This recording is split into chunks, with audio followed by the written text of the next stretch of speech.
요한계시록 13장 1절에서 10절에 있는 말씀, 오늘 우리에게 주시는 하나님의 말씀, 우리 함께 한 목소리로 받들어 읽겠습니다. 내가 보니 바다에서 한 짐승이 나오는데 뿔이 10이요 머리가 7이라. 그 뿔에는 10 왕관이 있고 그 머리들에는 신성 모독하는 이름들이 있더라. 내가 본 짐승은 표범과 비슷하고 그 발은 곰의 발 같고 그 입은 사자의 입 같은데 용이 자기의 능력과 보좌와 그 권세를 그에게 주었더라.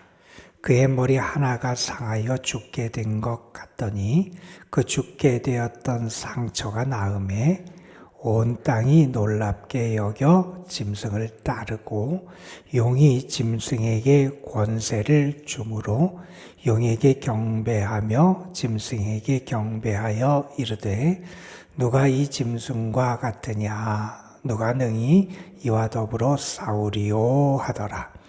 또 짐승이 과장되고 신성 모독을 말하는 입을 받고 또 42달 동안 일할 권세를 받으니라. 짐승이 입을 벌려 하나님을 향하여 비방하되 그의 이름과 그의 장막 곧 하늘에 사는 자들을 비방하더라.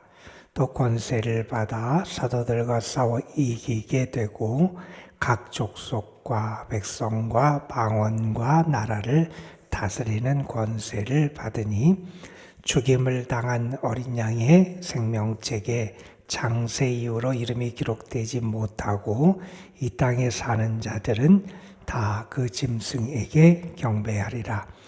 누구든지 귀가 있거든 들을지어다.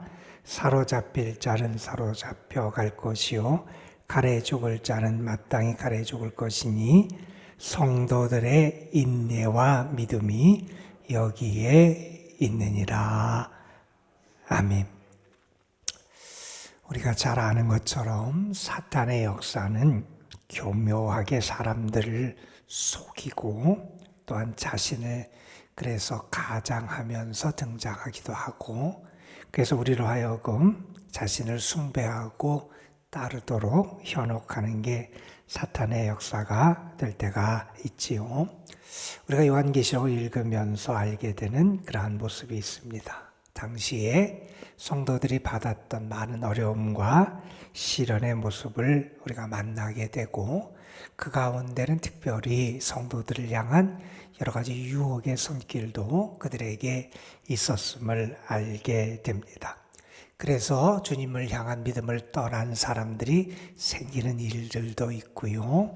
오늘 말씀에 등장하는 대로 그 짐승, 그 용을 또 경배하는 그런 사람들이 생길 수밖에 없었던 것이 그 당시의 모습이라고 말할 수 있을 겁니다.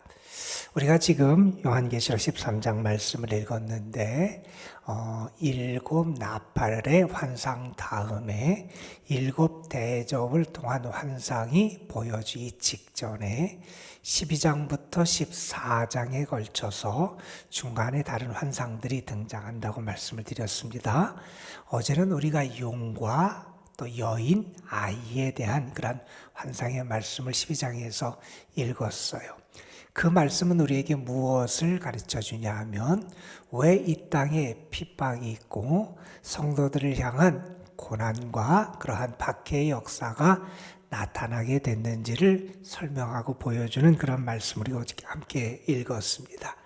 용이 하늘에서의 미가엘 하나님의 사자와의 전쟁에서 패배하게 되고, 그래서 이 땅으로 쫓겨나게 되고, 그래서 하늘에서 쫓겨났던 그 용은 이 땅에서 또 여인에 낳은 아이를 괴롭히려고 그러다가 또 안 되니까 여인의 후손들, 다른 말해서 하나님을 경배하고 믿음을 지켜나가는 신실한 신앙인들을 박해하고 핍박하려고 하는 그런 시도를 하고 있음을 우리에게 보여주는 그 환상의 말씀을 우리가 읽었습니다.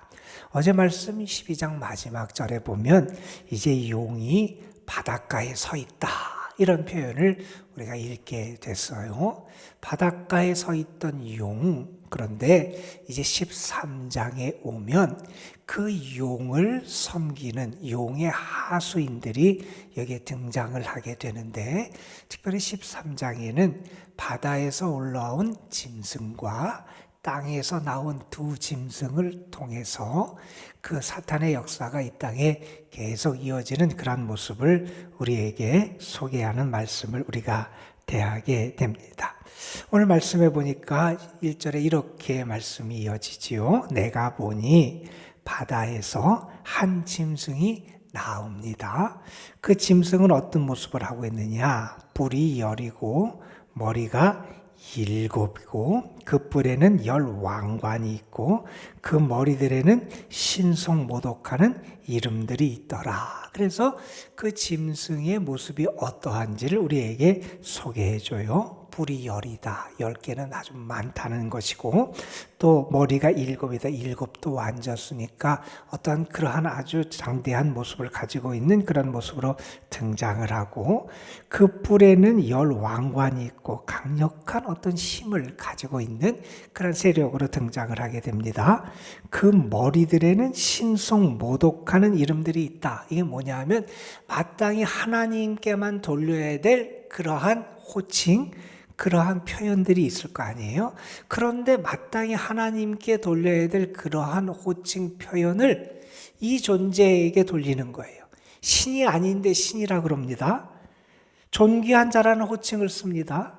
그리고 마치 그 뭔가 대단한 존재가 된 것 같은 그러한 표현, 하나님께만 마땅히 돌아가야 될 그러한 표현들을 이 존재에게 나타내는 그러한 모습, 거기가 적혀 있다는 거예요. 그런 이름들이 적혀 있다는 겁니다. 그리고 또 이런 모습이 등장합니다. 내가 본 짐승은 2절에 보면 표범과 비슷하고 그 발은 곰의 발 같고 그 입은 사자의 입 같다. 마치 다니엘서에 등장하는 그런 짐승처 같은 모습을 하고 있는데 아주 그렇게 여기 강하고 포악한 그러한 짐승들의 모습을 하는 것처럼 등장을 하게 됩니다. 아주 크고 강력한 힘을 가진 그러한 존재처럼 보였다 하는 것을 우리에게 나타내 주고 있지요. 그러면서 이러한 표현이 2장 뒤에 나타납니다. 그런데 그 바닷가에 서 있던 그 용이 어떻게 하느냐?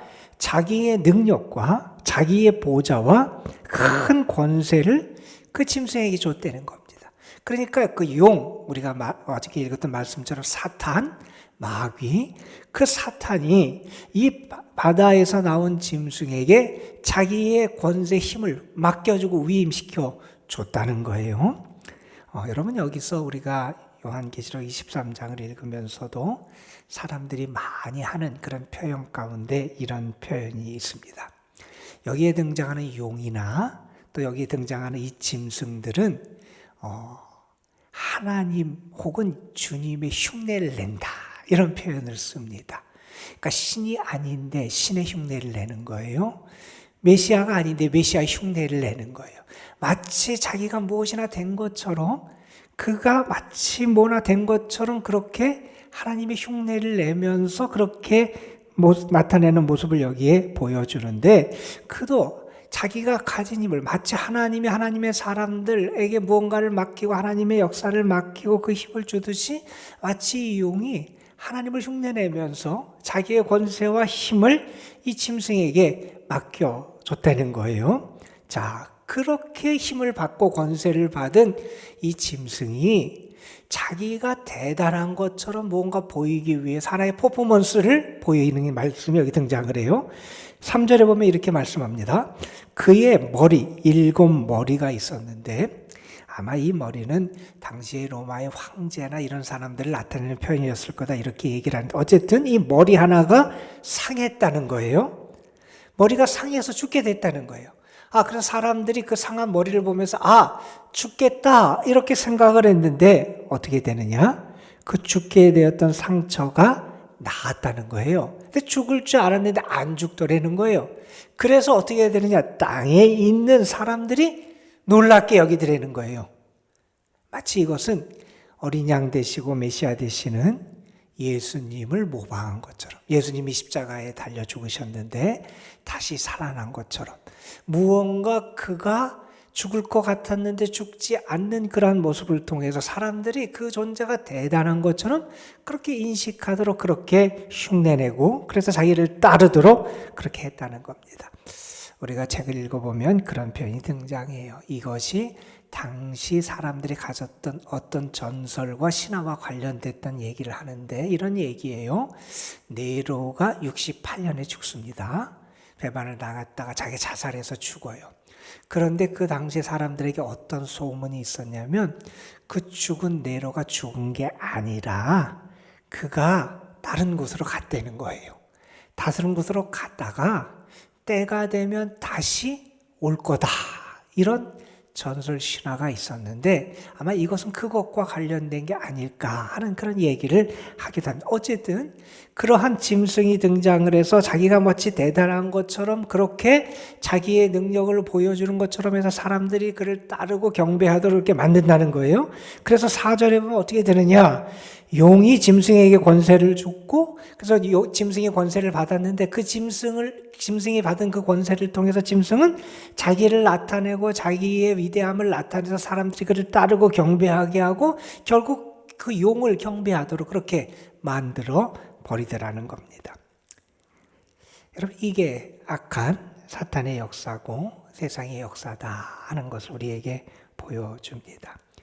그 당시 아마도 이것은 황제 숭배를 통해서 신앙인들을 위협하고 거짓된, 자신들이 신이 아니면서도 신인 것처럼 자신을 신격화하고 그걸 통해서 그 제국을 통치하는 통치 이념으로 삼았던, 통치 이데올로기로 삼았던 그런 황제 숭배의 상황과 관련되지 않았을까, 우리가 이렇게 이해할 수 있을 겁니다. 황제는 신이 아니잖아요.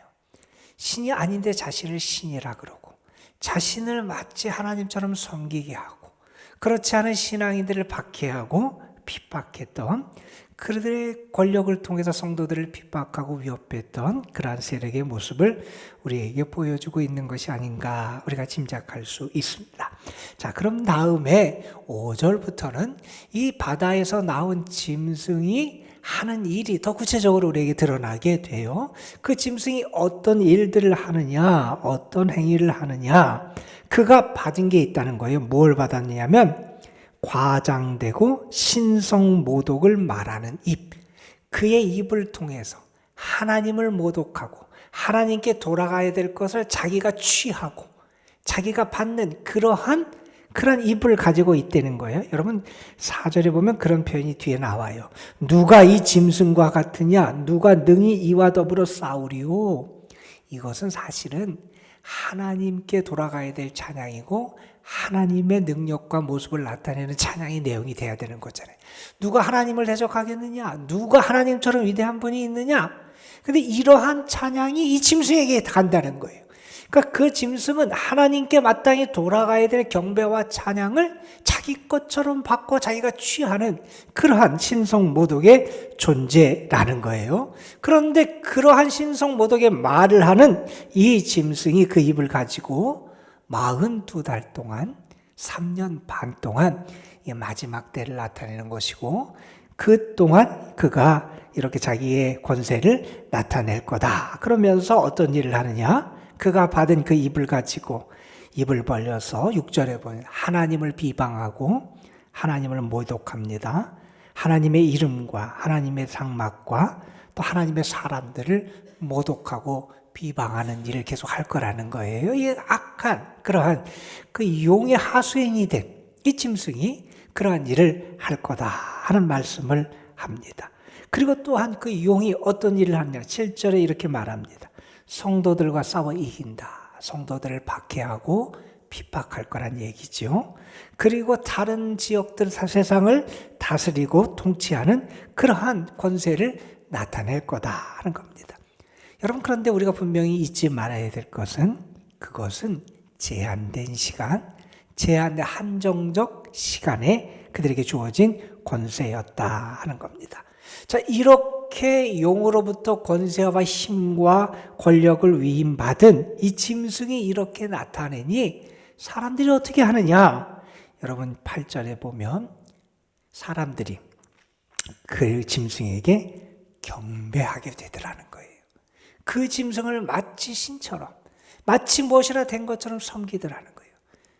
그러니까 신앙인의 관점에서 보면 믿음을 좋게 갖췄던 사람인 줄 알았는데 이러한 어려움과 시련이 오니 신앙을 떠나고 배교하고 변절하고 결국 그 우상 짐승을 섬기는 그러한 모습이 나타나게 되더라 하는 겁니다. 그런데 여기 여러분 8절에 있는 표현을 주목해 보시길 바랍니다.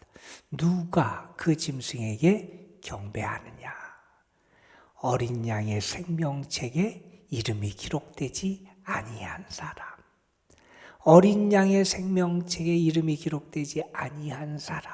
다시 말해서 하나님께 속하지 않는 그 사람들이 결국 이렇게 배교하며 또는 그 짐승을 경배하는 그러한 일을 하더라 하는 겁니다. 여러분, 이 짐승의 힘이 약한 힘이 아니에요. 앞에서 보는 것처럼 면류관도 있고 막 큰 별처럼 그런 모습도 있고 왕관도 쓰고 마치 이 세상에서 가장 강한 짐승과 같은 모습을 하고 있고 그 악한 사탄으로부터 힘도 받고 권세도 받아서 그의 영향력, 그의 힘이 결코 작은 게 아니라 대단하게 나타난다는 거예요. 그 앞에서 많은 사람들이 마치 그 짐승이 하나님인 것처럼, 그 짐승이 신인 것처럼 그를 섬기고 따르는 그러한 일들이 벌어지더라는 거예요. 신앙인들에게는 이 짐승의 영향이 어떻게 오느냐? 여러분 10절에 이런 표현이 있습니다. 사로잡힐 자는 사로잡혀 갈 것이고 칼에 죽을 자는 마땅히 칼에 죽을 거다. 그러니까 큰 박해와 시련과 고통이 찾아오게 될 거라는 겁니다. 여러분, 그런데 여기 말씀 10절 말씀 뒷부분의 말씀을 여러분 주목해 보십시오. 성도들의 인내와 믿음이 여기 있느니라 하는 말씀을 합니다. 칼에 죽고 잡혀가고 한다 하는 말씀을 한 다음에 표현을 합니다. 여기에, 이곳에 성도의 인내와 믿음이 있다 하는 겁니다. 이곳에 성도들의 인내와 믿음이 존재한다는 겁니다. 성도들의 참 믿음, 성도들의 참된 인내가 어디에서 나타나느냐? 박해와 고통과 시련의 자리에 존재한다는 겁니다. 여러분, 오늘 말씀은 용의 권세를 위임받은 용의 하수인 한 짐승에 대한 말씀을 우리에게 전해주는 말씀이에요. 내일 우리가 읽을 말씀은 이제 땅에서 나온 용의 하수인이 된 또 다른 짐승이 등장해요. 그리고 거기에서 우리가 잘 아는 숫자 666이라는 숫자가 등장하게 될 거예요. 여러분, 오늘 말씀에 보면 이 용의 권세를 위임받은 이 짐승이 등장을 해서 자기가 마치 신인 것처럼 하나님께 돌아가야 될 찬양, 자기가 마치 주님인 것처럼 주님의 그 능력과 그 권세를 흉내내면서 자기가 마치 대단한 것처럼 이렇게 사람들을 속이고 미혹시키고 또한 자기가 가진 권세를 통해서 하나님을 모독하고 성도들을 핍박하는 이러한 모습을 보여주는 그러한 용의 하수인, 사탄의 하수인의 모습을 우리에게 보여줍니다. 이 땅에 이러한 존재들이 있다는 거예요. 그래서 성도들의 삶 속에는 때로는 성도들이 모독을 당하고 때로는 잡혀가기도 하고 때로는 여기 있는 것처럼 죽임을 당하는 그러한 시련의 때가 분명히 찾아올 거라는 거예요. 마지막 3년 반에 이 마지막 악이 발악하는 시간이 분명히 있을 거라는 겁니다. 그런데 그때 그곳에서 여기에 성도의 인내와 믿음이 존재해야 된다는 겁니다. 여러분, 오늘 말씀을 보면서 우리는 분명히 알게 됩니다. 세상 권세가 아무리 강하고 대단해 보여도 우리는 분명히 믿습니다. 그것도 하나님의 발 아래 존재한다는 겁니다. 여러분, 신앙인들을 향한 박해가 찾아옵니다. 황제의 권력, 황제의 힘을 통해서 신앙인들을 압박하고 핍박하는 일, 대단한 것이고 성도들이 당하는 위험이 아마 그들의 삶에서 너무나 크게 다가올 겁니다. 그러나 우리는 분명히 믿습니다. 온 세상과 우리 인류의 역사의 마지막을 주관하시고 결정하시는 분이 누구냐? 하나님이시라는 겁니다.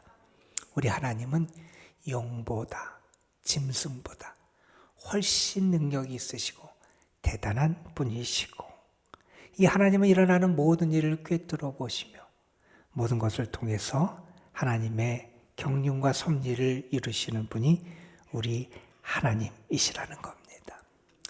여러분, 이러한 시대를 살아가는 우리들은 누구냐? 우리가 잊지 말아야 될 우리의 모습이 있습니다.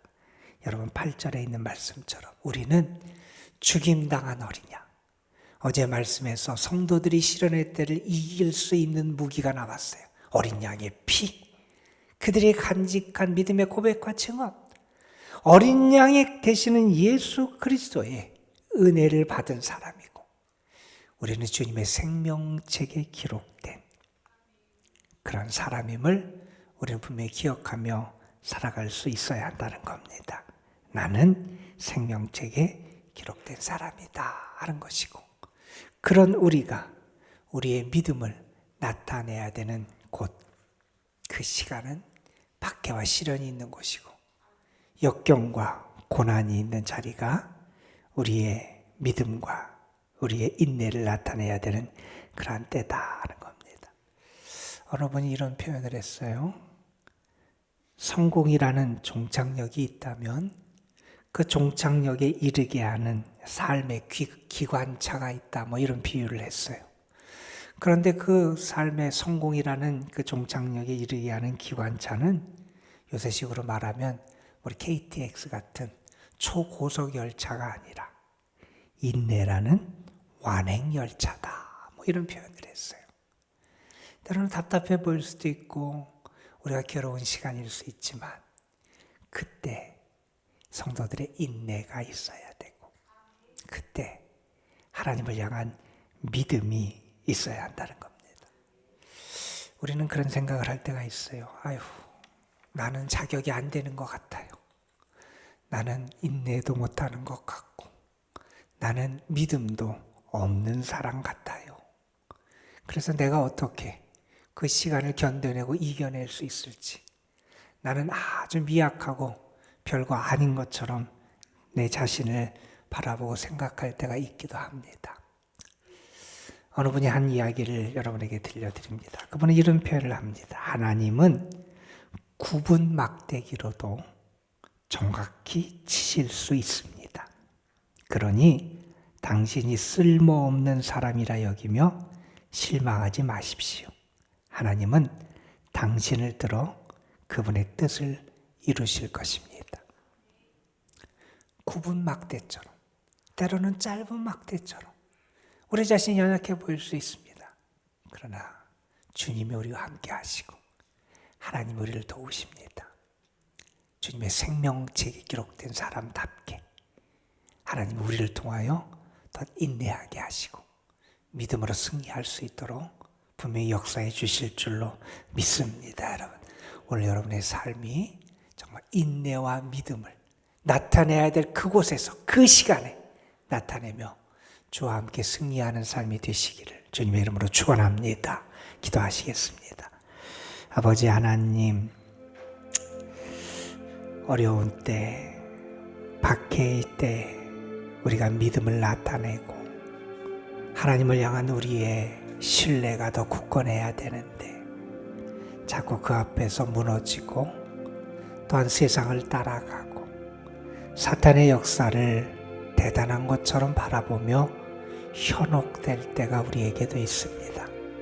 아버지 하나님, 우리에게 지혜를 주셔서 하나님이 아닌 하나님인 것처럼 가장하고 자신이 대단한 것처럼 무언가를 나타내고자 그렇게 하며 우리를 미혹시키고 우리를 자신을 섬기게 하며 현혹시키는 악한 세력을 분별할 수 있는 저희들 되게 하여 주옵소서.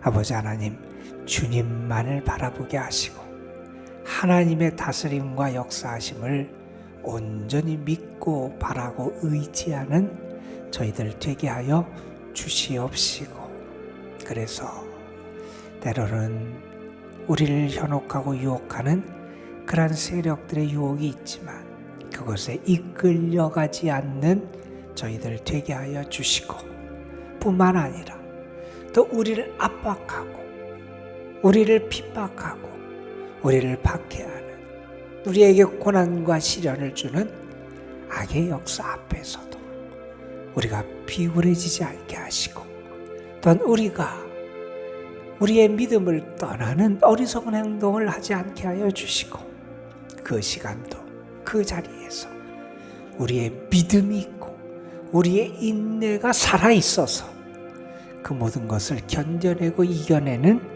저희들 되게 하옵소서. 주님은 십자가의 길, 죽음의 길도 끝까지 인내하셨고 우리를 위한 고난의 길을 걸어가셨습니다. 아버지 하나님, 저희에게 그 주님이 더 분명하게 보이게 하여 주시고, 그 주님을 통한 사랑과 은혜가 무엇인지 알게 하여 주시고, 그래서 그 주님에게 속한 그 은혜로 구원받은 어린 양의 생명책에 기록된 자로 살아가는 은혜를 누리게 하여 주옵소서. 오늘도 주님 앞에 나왔습니다. 하나님, 마음을 다하고 우리의 마음을 열어 하나님을 바라게 하시고 우리의 손을 들고 주의 도우심을 구하게 하여 주시고 우리의 삶을 주께 드리며 주님의 은혜와 주님의 역사하심과 인도하심과 은총을 바라며 간절히 기도하는 저희들 되게 하여 주옵시고, 우리의 기도가 분명히 하나님 앞에 올라가는, 하나님의 제단에 올라가는 그러한 향기로운 그런 하나님 앞에 받으시는 기도가 될 줄 믿으면서 믿음으로 구하는 저희들 되게 하여 주옵소서. 아버지 하나님, 특별히 오늘 기도하면서 하나님이 나에게 주신 참된 능력을 덧입기를 소망합니다. 이 하루를 주와 동행할 수 있는 능력, 우리가 주님의 뜻 안에 거하며 이겨낼 수 있는 능력, 주님이 원하시는 길을 걸어갈 수 있는 그 능력을 덧입는 저희들 되게 하옵소서. 그래서 믿음의 길을 걸어가게 하시고 주님이 원하시는 용서와 사랑의 길을 끝까지 걸어날 수 있는 저희들 되게 하옵소서. 이 시간 우리의 기도 가운데 성령이 도우시고 역사하시며 기도하는 이들을 하나님이 긍휼히 여기시고 사랑하시고 가까이 하시고 도와주실 줄 믿사옵고 우리 구주 예수 그리스도의 이름으로 기도드리옵나이다. 아멘.